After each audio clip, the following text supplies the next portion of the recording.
नमस्कार, जय हिंद प्यारे विद्यार्थियों। स्वागत है आपका अपने यूट्यूब चैनल ड्रीम क्लास 101 में।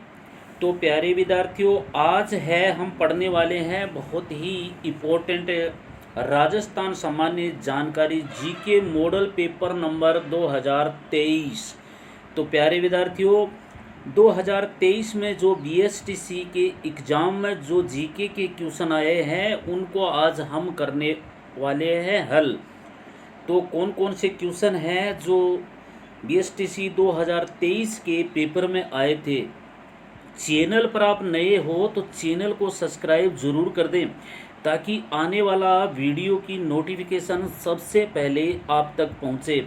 तो प्यारे विद्यार्थियों, जो 2023 का जो आया हुआ पेपर है, प्रीवियस पेपर है, उनमें से बहुत ज़्यादा क्वेश्चन है वो आने की संभावना है।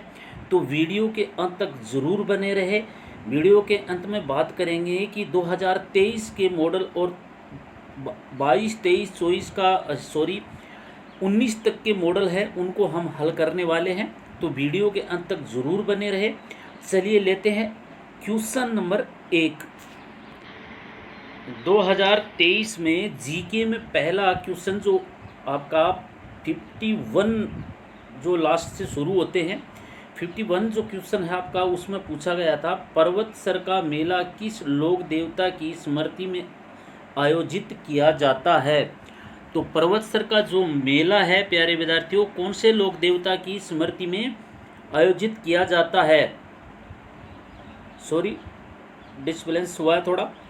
तो पर्वतसर का जो मेला है कौन से लोक देवता की स्मृति में आयोजित किया जाता है। तेजाजी, बाबूजी, गोगाजी या रामदेव जी।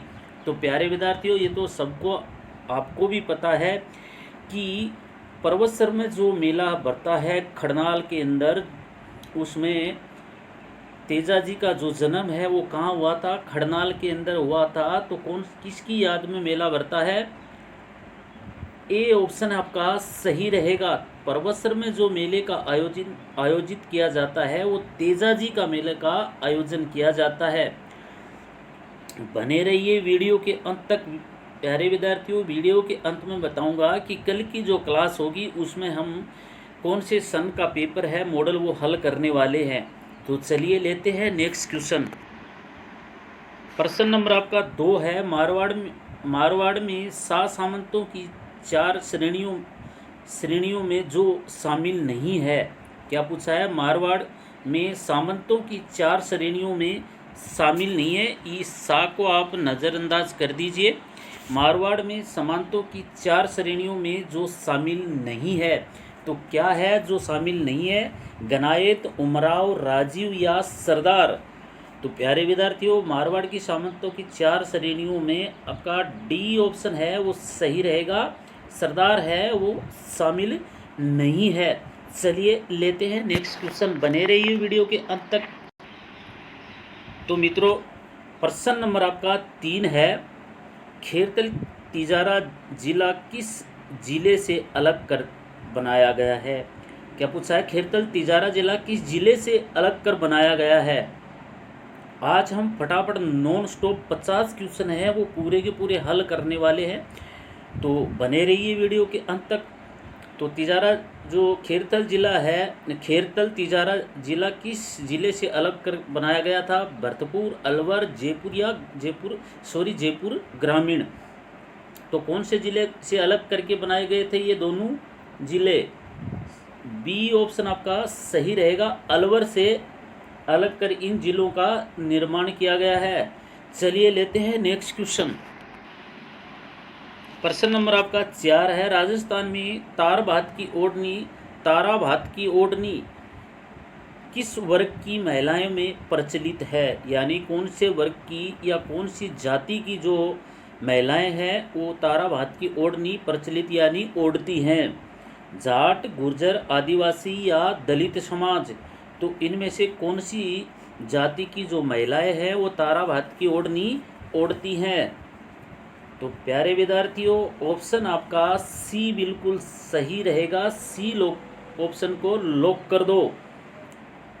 ये पिछली परीक्षा में आए हुए क्वेश्चन हैं। तो ऐसे ही क्वेश्चन आपकी अगली जो 30 जून की होने वाली परीक्षा है उसमें आने की 101% चांसेज हैं। तो वीडियो के अंत तक बने रहिए। वीडियो के अंत में बताऊंगा कि कौन कौन से क्वेश्चन हैं जो आपकी परीक्षा के लिए इम्पोर्टेंट हो सकते हैं। प्रश्न नंबर आपका 5 है, निम्नलिखित में से कौन सी मृदा अलवर, भरतपुर, गंगानगर के घगर प्रदेश में मिलती है। तो कौन सी जो मिट्टी यानी मृदा है वो भरतपुर, गंगानगर, घग्गर इनके मैदानों में मिलती है। रेतीली बालू मृदा, काली मिट्टी, भूरी कछारी मृदा या लाल लोमी मृदा। तो प्यारे विद्यार्थियों, कौन सी मृदा है जो आपके इन जगह में मिलती है। तो सी ऑप्शन है वो आपका सही रहेगा, भूरी कछारी मृदा। चलिए लेते हैं नेक्स्ट क्वेश्चन। तो प्रश्न नंबर आपका 6 है, प्यारे विद्यार्थियों, अगर जीतने की जिद हो तो हम सूर्य को भी जीत सकते हैं, लेकिन हमारा टारगेट इस साल BSTC 2023 को जीतना है। तो बने रहिए वीडियो के अंत तक। वीडियो आपके पेपर की नैया बिल्कुल पार करवा देंगे। तो क्वेश्चन नंबर 6 है आपका, 1857 के विद्रोह के समय जोधपुर के महाराजा कौन थे। ये क्वेश्चन बहुत बार परीक्षा में रिपीट हो चुका है। 1857 के विद्रोह के समय जोधपुर के महाराजा कौन थे। महाराजा अजीत सिंह, महाराजा तखत सिंह, महाराजा राम सिंह, महाराजा जसवंत सिंह। अगर अभी तक आपने नहीं पढ़ा तो कोई बात नहीं, आज इस क्वेश्चन का स्क्रीनशॉट ले सकते हैं। तो ऑप्शन आपका बी है वो बिल्कुल सही रहेगा, महाराजा तखत सिंह है। वो 1857 की क्रांति विद्रोह हुआ था, उस टाइम में जोधपुर के महाराजा थे। चाहे तो आप इसका स्क्रीनशॉट ले सकते हैं, अन्यथा अपना यूट्यूब चैनल ड्रीम क्लास 101 पर आपको डिस्क्रिप्शन में लिंक मिल जाएगा, पूरा वीडियो मिल जाएंगे BSTC संबंधी। चाहे तो आप वहां से अपनी तैयारी को और ज़्यादा मजबूत कर सकते हैं। तो चलिए लेते हैं नेक्स्ट क्वेश्चन। प्रश्न नंबर आपका 7 है, मेवाड़ प्रजामंडल की किस वर्ष स्थापना की गई थी। यहाँ पर स्थापना है वो कटा हुआ है, तो मेवाड़ प्रजामंडल की किस वर्ष स्थापना की गई थी। 1943, 1932 या 1938 या 1930। तो कौन से सन में है वो मेवाड़ प्रजामंडल की स्थापना की गई थी। सी ऑप्शन आपका बिल्कुल सही रहेगा, 1938 में मेवाड़ प्रजामंडल की स्थापना की गई थी। चलिए लेते हैं नेक्स्ट क्वेश्चन। तो प्रश्न नंबर 8 है, प्यारे विद्यार्थियों, एक व्यक्ति बिना राजस्थान विधानसभा का सदस्य होते हुए भी कितने मास तक राजस्थान में मंत्री रह सकता है। तो प्रश्न पूछा क्या है, एक व्यक्ति बिना राजस्थान विधानसभा का सदस्य होते हुए भी कितने मास यानी महीने तक राजस्थान में मंत्री रह सकता है। तो 3 महीने, 8 महीने, 4 महीने या 6 मास। यानी मास है आगे 3 मास, 8 मास, 4 मास। तो मास का मतलब महीना। तो कितने महीने तक रह सकता है बताइए, कौन सा ऑप्शन है आपका सही रहेगा। तो प्यारे विद्यार्थियों, सी ऑप्शन है वो आपका सही रहेगा, 4 मास तक। चलिए लेते हैं नेक्स्ट क्वेश्चन। तो प्यारे विद्यार्थियों, आपका क्वेश्चन नंबर जो 8 है उसमें जो बिना चुनाव लड़े हुए एक व्यक्ति है वो कितने मास तक राजस्थान में मंत्री रह सकता है। तो डी को लॉक किया जाए, 6 मास तक बिना चुनाव किए हुए वो यहाँ पर मंत्री पद के ऊपर रह सकता है। उसके बाद नहीं रह सकता, उसके बाद उसको अपना प्रत्यापन है, प्रत्यक्ष है, वो प्रमाण करना पड़ता है। तो डी ऑप्शन आपका बिल्कुल सही रहेगा। चलिए लेते हैं नेक्स्ट क्वेश्चन। प्रश्न नंबर प्यारे विद्यार्थियों आपका 9 है, राजस्थान में कांकरेज नस्ल का प्रमुख केंद्र कहाँ है। यानी कांकरेज क्या है, कांकरेज गायों की नस्ल है प्यारे विद्यार्थियों। तो कांकरेज नस्ल की जो गायों का प्रमुख केंद्र है वो कहाँ पर स्थित है। जालोर, झालावाड़, गंगानगर या अजमेर। तो कौन सा ऑप्शन है वो आपका सही रहेगा।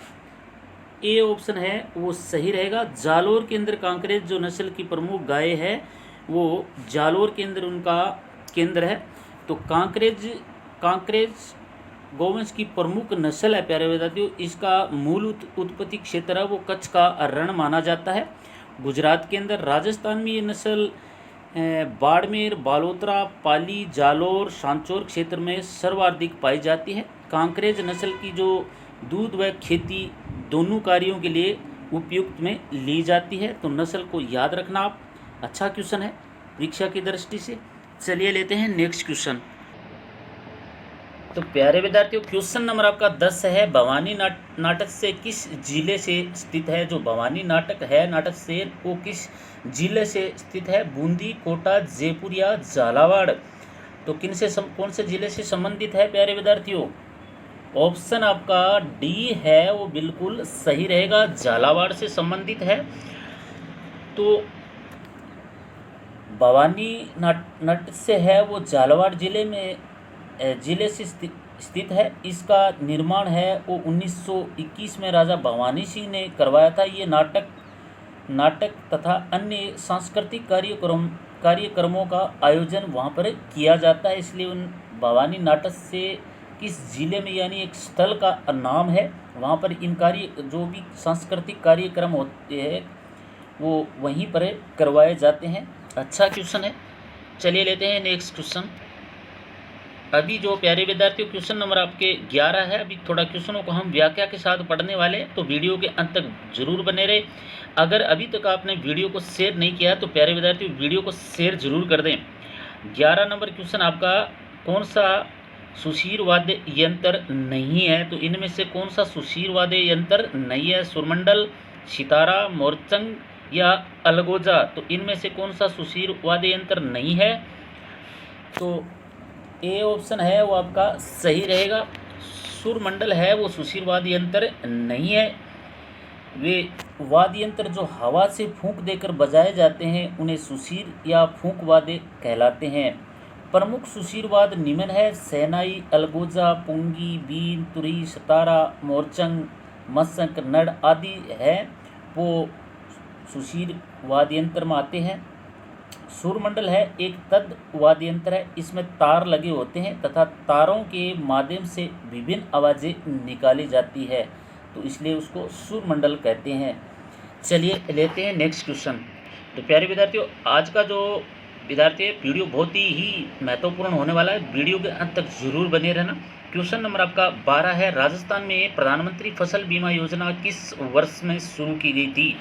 क्वेश्चन पूछा है राजस्थान में प्रधानमंत्री फसल बीमा योजना है वो किस वर्ष शुरू की गई थी। तो 2019, 2018, 2016, 2017। तो कौन से सन में है वो किसान फसल बीमा योजना शुरू की गई थी। कौन सा ऑप्शन सही रहेगा। सी ऑप्शन है वो बिल्कुल आपका सही रहेगा। तो प्रधानमंत्री फसल बीमा योजना है प्यारे विद्यार्थियों जो अपनी खरीफ की जो फसल होती है उसमें 2016 से प्रारंभ की गई है। और आपको बताना चाहूँगा इस योजना में खाद्यान्न फसलें जैसे कि अनाज, मोटा अनाज और दालें हैं, तिलहन है और बागवानी फसलों को शामिल किया गया है। कृषि प्रीमियम राशि के अंतर्गत फसल में 2% रबी में है, 1.5% वाणिज्य विभाग, बाकी जो सर हैं वो फसल के लिए 5% फसल का बीमा है वो बिल्कुल सही किया जाता है। तो ठीक है, अच्छा क्वेश्चन है। चलिए लेते हैं नेक्स्ट क्वेश्चन।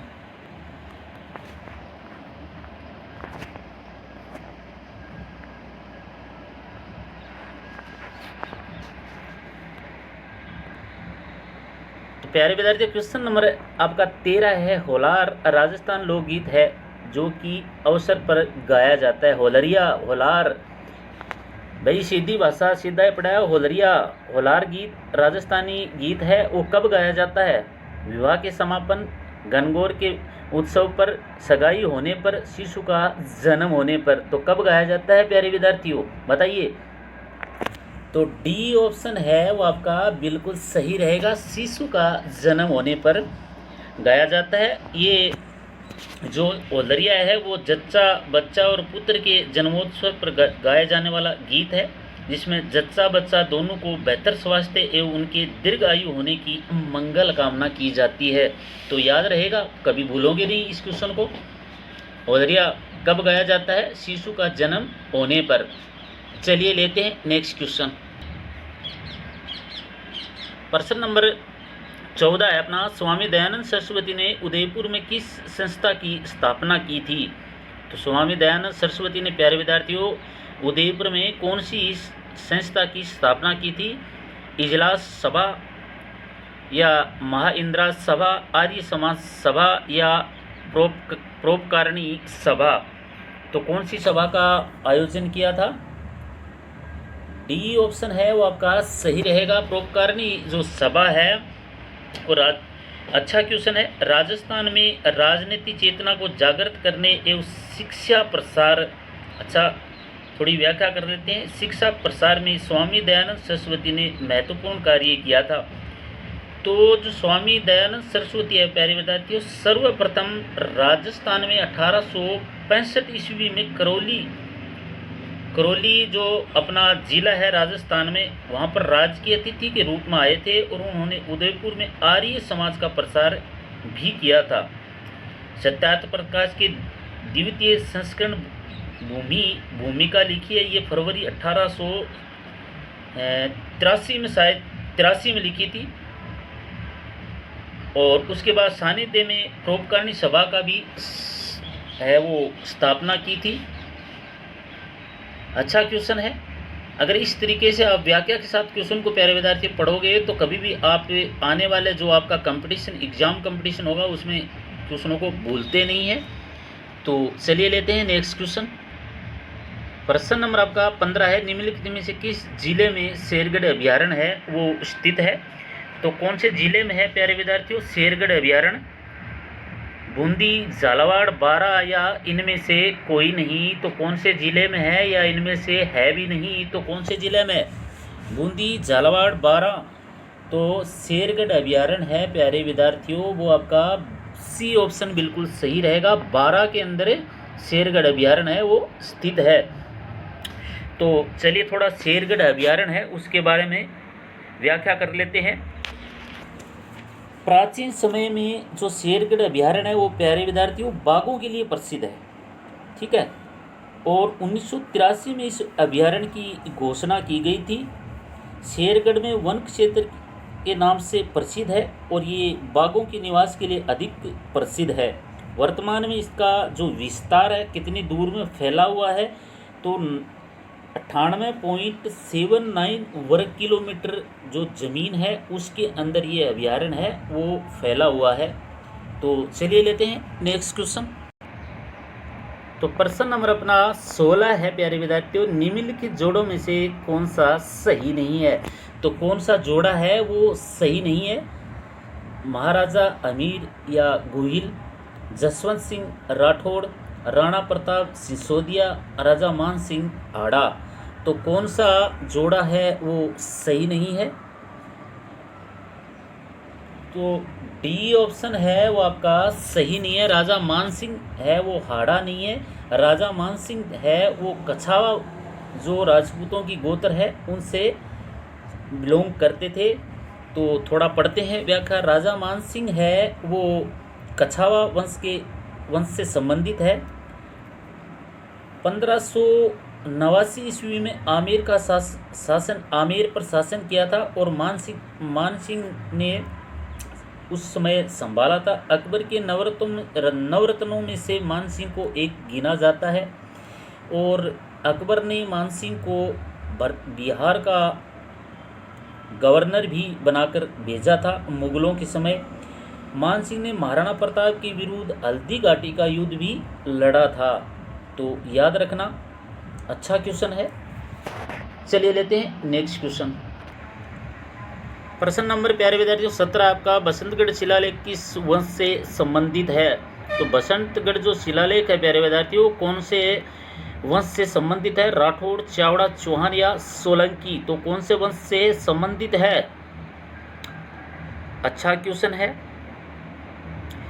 तो बी ऑप्शन है प्यारे विद्यार्थियों आपका सही रहेगा। बसंतगढ़ का शिलालेख है वो सावड़ा वंश से संबंधित है।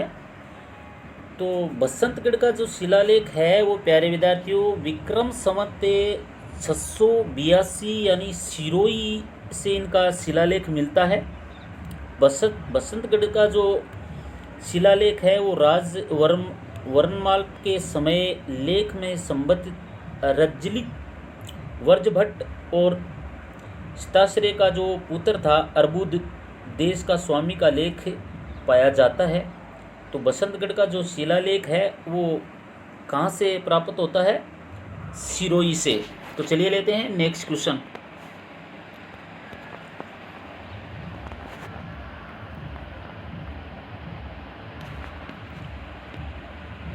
तो प्यारे विद्यार्थियों धैर्य बनाए रखिए। आज की जो क्लास है बहुत ही मोस्ट इम्पोर्टेंट क्लास होने वाली है। किस पूरा स्थल पर चित्रित शिला से प्राप्त हुए थे? किस स्थल पर चित्रित शिला से प्राप्त हुए थे? तो कौन से स्थल पर हुए थे? बनवाली, आहड़, कालीबंगा या बेराट? तो कौन सा ऑप्शन आपका सही रहेगा? डी ऑप्शन है वो आपका सही रहेगा। पूरा स्थल चित्रित शिला से है वो बेराट से प्राप्त हुए थे। तो प्यारे विद्यार्थियों बेराट के बारे में आपको पढ़ना बहुत ही ज़रूरी है। वीटानगर बेराट को अभी फिलहाल क्या बोलते थे पुराने ज़माने में? वीटानगर सभ्यता बाणगंगा नदी के मुहाने पर स्थित है और यहाँ सर्वप्रथम दयानंद साहनी था। उन्होंने पुनः नीलरतन बनर्जी के निर्देश में हुआ था। बेराट में जो स्थित बीजक पहाड़ी है भीमजी की डूंगरी से पूरे मौर्यकालीन सभ्यताओं के अवशेष वहाँ से प्राप्त हुए थे। तो व्याख्या बहुत कुछ बड़ी है, ज़्यादा हम उसमें नहीं जाने वाले। चलिए लेते हैं नेक्स्ट क्वेश्चन। प्रश्न नंबर आपका 19 है। राजस्थान की सांबर झील को 5 नदियों से पानी मिलता है। निम्नलिखित में से कौन सी नदी उन 5 नदियों में से एक है? क्वेश्चन क्या है कि राजस्थान में जो सांबर झील है वो 5 नदियों के संगम से बनती है, लेकिन निम्नलिखित में से कौन सी नदी है जो 5 नदियों में से इन अपने ऑप्शन में सम्मिलित है? जवाई बांध, जवाई, सामोद, काली, सिंध या बनास? तो कौन सा ऑप्शन है वो सही रहेगा? बताइए कौन सा ऑप्शन है वो सही रहेगा? जो बी ऑप्शन है वो आपका सही रहेगा। सामोद नदी इन नदियों में से एक है जो सांबर झील के अंदर पानी की पूर्ति करता है। सांबर जो झील है प्यारे विद्यार्थियों वो जयपुर से लगभग 65 किलोमीटर पश्चिम में सांबर झील है वो स्थित है। अभी फिलहाल में वो जयपुर ग्रामीण के अंदर आती है। डीडवाना, कुचामन, अजमेर इन 3 जिलों के विस्तृत के बीच में है। आंतरिक क्षेत्र की खारे पानी की सबसे बड़ी झील है। तो प्रश्न नंबर अपना 20 है। नाथद्वार मंदिर का निर्माण किसने और कब करवाया था? तो प्यारे विद्यार्थियों किसने करवाया था और कब करवाया था? राणा प्रताप ने 1567 में, राज सिंह ने 1691 में या कुंभा ने 1518 में, उदय सिंह ने 1527 में। तो कब करवाया था प्यारे विद्यार्थियों? किसने करवाया था? कौन सा ऑप्शन है वो सही रहेगा आपकी दृष्टि से? बी ऑप्शन है वो आपका बिल्कुल सही रहेगा। राज सिंह ने 1691 में नाथद्वार मंदिर का निर्माण करवाया था। तो चलिए लेते हैं नेक्स्ट क्वेश्चन। तो प्यारे विद्यार्थी क्वेश्चन नंबर आपका 21 है। निम्नलिखित में से कौन सा लोक नृत्य क्षेत्र है वो सम्मिलित नहीं है? तो यहाँ पर आपको नृत्य दिया है और जगह का नाम दिया है, तो आपको वो छांटना है कि कौन सा नृत्य है वो कौन सी जगह का है। तो प्यारे विद्यार्थियों गैर नृत्य है वो कहाँ का है? मेवात का है। गिंदड़ नृत्य क्या शेखावाटी का है? ढोल नृत्य क्या जालोर? बम नृत्य क्या भरतपुर? तो कौन सा ऑप्शन सही रहेगा आपकी नज़रिए से? तो ऑप्शन आपके कौन सा सही है भाई? जो ए ऑप्शन है वो आपका सही रहेगा। गैर नृत्य है वो मेवात का नहीं है प्यारे विद्यार्थियों, गैर नृत्य है वो मेवाड़ का है। गैर नृत्य है होली के 10 से 15 दिन पहले मेवाड़ में किया जाता है। गिंदड़ नृत्य है वो शेखावाटी, झुंझुनू, चूरू, सीकर का बिल्कुल सही है। ढोल नृत्य है वो जालौर का बिल्कुल प्रसिद्ध नृत्य है। बम नृत्य है वो प्यारे विद्यार्थियों भरतपुर का है। भरतपुर के अंदर जो बम नृत्य है वो पत्थरबाजी के द्वारा होली का जो नृत्य है वो करते हैं। तो चलिए लेते हैं नेक्स्ट क्वेश्चन। तो प्यारे विद्यार्थियों क्वेश्चन और जगह ये सभी आपके समझ में आ गया होगा। गेर नृत्य वो मेवाड़ और बाड़मेर का क्षेत्र का प्रसिद्ध लोक नृत्य है। होली के अवसर पर ये पुरुषों द्वारा किया जाता है। गोल घेरे में नृत्य के कारण इन्हें गेर नृत्य कहा जाता है और इन्हें गेरिया भी कहा जाता है। तो अच्छा क्वेश्चन है। चलिए लेते हैं नेक्स्ट क्वेश्चन। प्रश्न नंबर आपका 22 है प्यारे विद्यार्थियों। राज्य के मानव अधिकार आयोग में अध्यक्ष के अलावा अन्य कितने सदस्य हो सकते हैं? तो प्यारे विद्यार्थियों 2, 5, 7, 4 तो कितने सदस्य हैं वो मानव आयोग में अध्यक्ष के अलावा हो सकते हैं? ऑप्शन आपका ए है वो बिल्कुल सही रहेगा। अध्यक्ष के अलावा मानव आयोग में 2 सदस्य हैं वो हो सकते हैं। राजस्थान में मानव अधिकारों के प्रभावी संरक्षण के उद्देश्य से मानव अधिकार का जो संरक्षण है अधिनियम 1993 में बनाया गया था। मानव अधिकार जो आयोग का नियम और कब लागू किया गया था 1993 के अंदर।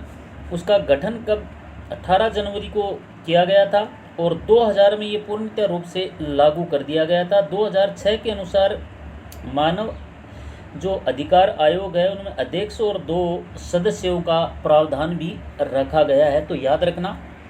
चलिए लेते हैं नेक्स्ट क्वेश्चन। तो प्यारे विद्यार्थियों क्वेश्चन नंबर आपका 23 है। पिछवाई पेंटिंग और मीनाकारी के लिए प्रसिद्ध नाथ द्वार है वो किस जिले में स्थित है? तो यहाँ पर पूछा गया है नाथ द्वार है वो किस जिले में है, तो बताइए कौन से जिले में? बीकानेर, नागौर, राजसमंद या जोधपुर? तो प्यारे विद्यार्थियों नाथ द्वार है वो राजसमंद के अंदर स्थित है। तो राजसमंद जिले में बनास नदी के किनारे बसे नाथ द्वार पर पूरे वैष्णवों का ये प्रमुख तीर्थ स्थल है।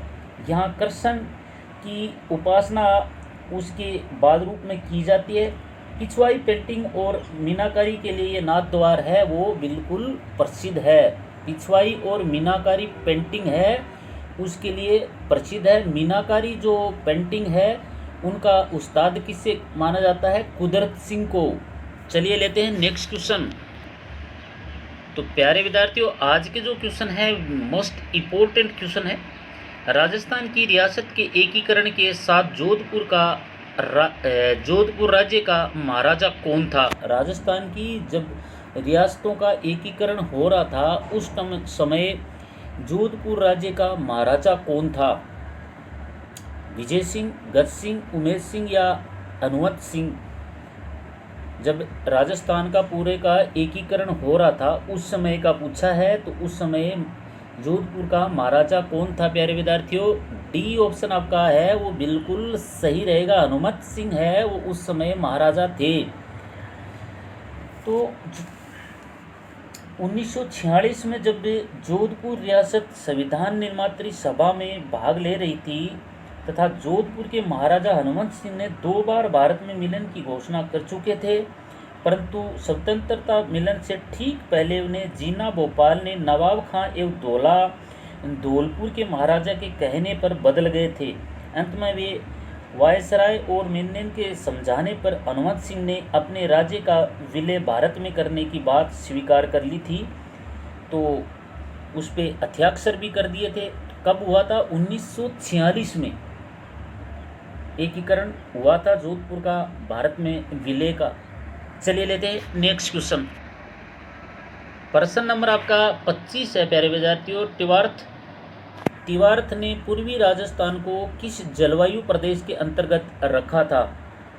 तिवार्थ ने पूर्वी राजस्थान को किस जलवायु प्रदेश के अंतर्गत रखा था? CAW,